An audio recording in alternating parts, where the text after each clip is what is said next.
guys, muri video tugiye kukwereka uburyo wahuza simukadi ebyiri noneho mu gihe imwe itari ku murongo cyangwa se mu gihe ziri muri telefone zitandukanye ukaba wakwitabira indi simukadi. Iyi video tugiye kuyikora ku bw'abakunzi bacu batwaje icyo kibazo, ariko usanga umuntu afite telefone zirenze imwe na simukadi nayo ugasanga afite simukadi nazo zirenze imwe.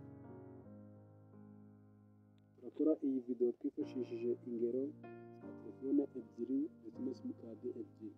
Urugero rwa simukadi turafata Airtel na MTN na telefone twifashishije telefone ebyiri. Urugero rwa mbere, simukadi ya mbere iri muri telefone imwe Airtel, simukadi iri muri telefone ya kabiri ndetse reka tuyite telefone ya MTN.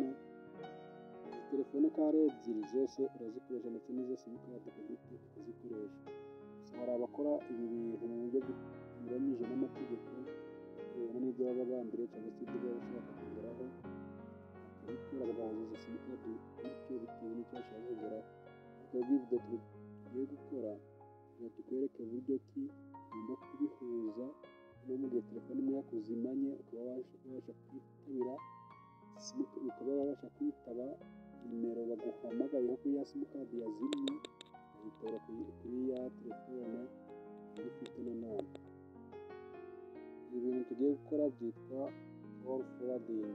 Abafite telefone z'amatushe naho turabereka kode ukanda kugira ngo ubashe guhuza simukadi ndetse n'uburyo wabikuramo igihe utabikeneye cyangwa se utabishatse. Hari abantu bagiye batandukanye bagiye batwaza seni bito bahuza simukadi noneho ukabasha kumva ibyo umuntu ari kuvuga kuri telefone. Reka bose nyine basubize hamwe, ntabwo bikunda yuko wakumviriza ibyo umuntu ari kuvuga kuri telefone ukoresheje telefone yawe. Kuko ikibaho ni iki cyitwa call forwarding, aho uhuza simukadi ukaba wabasha kwitaba nimero y'undi muntu mu gihe wiwe atabashije kuyitaba cyangwa se telefone ye izimije nk'uko twatangiye tubibabwira.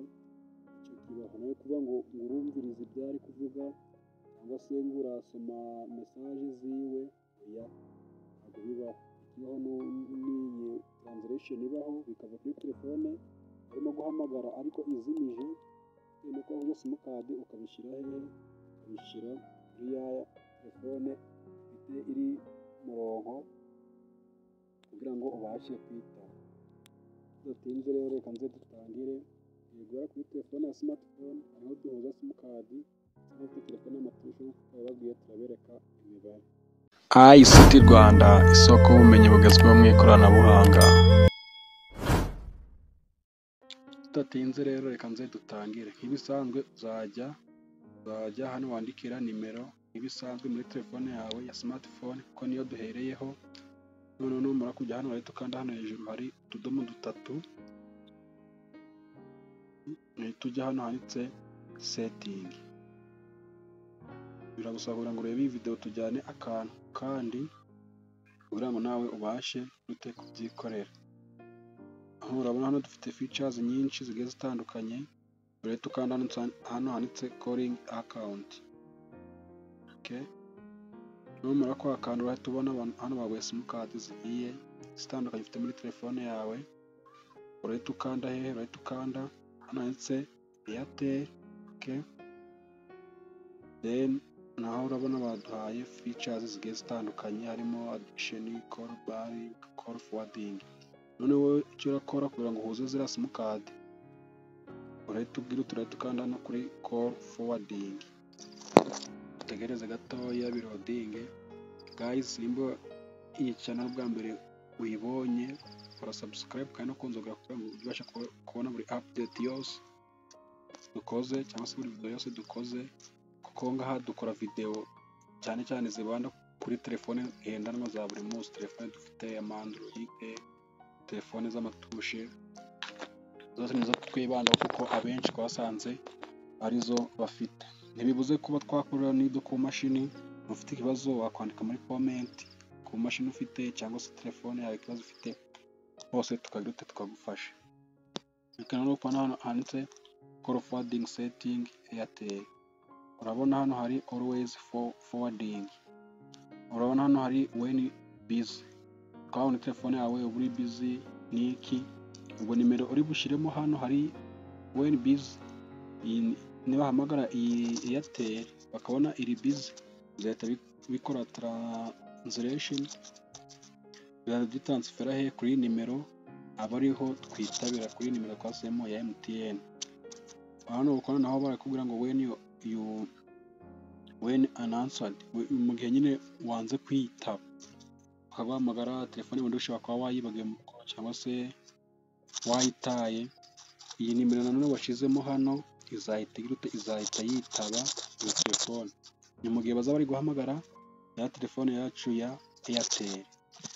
Noneho urabona hano hari when unreachable, urabona igihe bahamagara telefone bakuvuga ati your phone number is enabled, baba bati iyo nimero iri enabled. Aha hano iyo bisimbutse kuri iyi naho bitabirute iri transfera kuri iyi nimero twasemo hano. N'ubundi uko nimero imwe twasizemo twafashe nimero ya MTN tuyikora call forwarding kuri Airtel.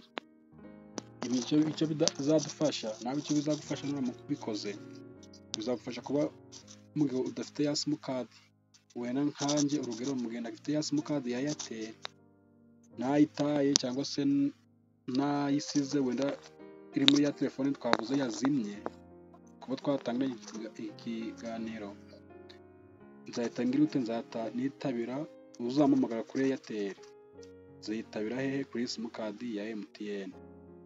So noneho reka dukore iki, urabona hano kuri MTN naho tugize ute, naho urareba hano call forwarding, naho girute ubihuze kuri iyi. Noneho ko bafite telefone z'amatushe, ho ukanda iki, ukanda imibare. Imibare rero ni iyi niyo tugiye gute, niyo tugiye kureba. Nimba tuguranye kuba umunota ukiri kureba iyi video, nyaboneka kora subscribe kandi no kunzogera kugira ngo ujye ubasha kwakira buri notification yose ikwereka video twagize ute twakoze.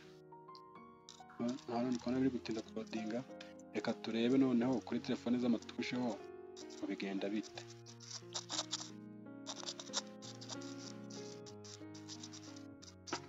Kuri telefone z'amatushe naho turifashisha iyi telefone nini kugira ngo tubashe kukwereka uburyo wakanda urute ubishiramo.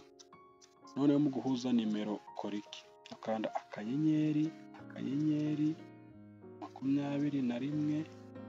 akanyenyeri nimero, ugashiramo nimero y'iki, nimero ushaka guhuza.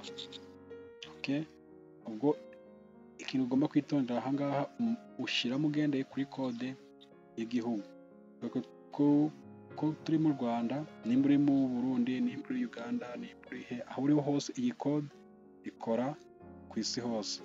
Turashiramo 250, dukurikizeho nimero, then numara gushiraho nimero zawe. Okay,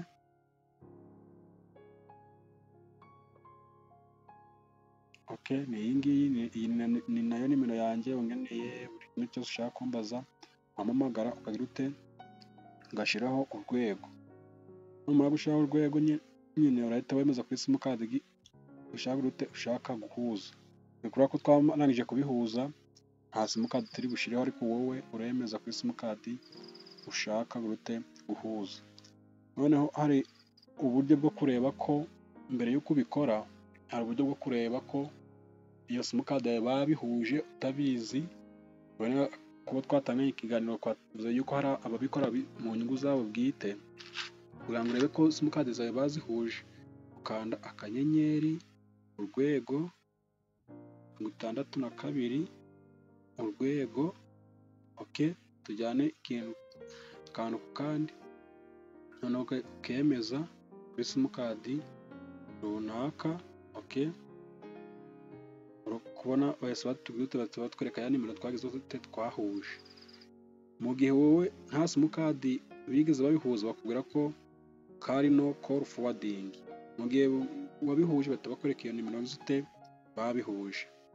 So next time tuzabereka uburyo noneho wabikuramo, ugakuramo iyi call forwarding haba kuri smartphone cyangwa se kuri telefone y'amatushe, ukabikuramo ukoresheje amakode agiye atandukanye. Nayo turabafitiye, nimba uri kumva yuko wabikuramo cyangwa ushaka kumenya amakode wabikuramo, twandikire muri comment, turaza tugufasha. Ciao ciao, reka tuze kubana muri video iza gukurikira.